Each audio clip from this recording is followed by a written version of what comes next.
quand j'ai écrit 94 et quand j'ai exilé, c'est d'aller à Marseille, en fait, automatiquement, je me suis dit, s'il était recruté par des Corses, en fait, et comment ils vont échanger autour de ce qu'on peut dire, cette fraternité d'armes ou cet engagement dans la violence et comment justifier la violence et la contre-violence.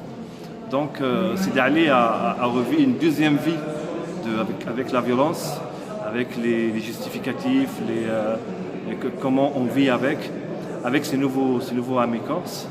Et le personnage de Corse, André, dans le livre, était un hommage au vrai André que j'ai rencontré à Ajaccio. Donc il y a un vrai André à Ajaccio qui fut un homme armé en fait. Qui était policier en fait.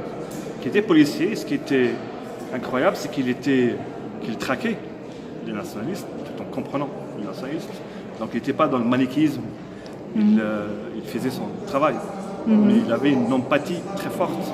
Et il m'expliquait tous les dilemmes et les complexités de la chose.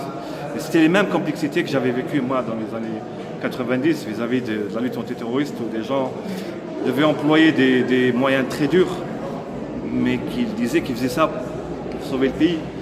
Donc on est toujours dans des récits autour de la violence. Et c'est ça qui m'intéressait beaucoup, c'est d'essayer d'approcher à hauteur d'homme ceux dont la violence était un métier.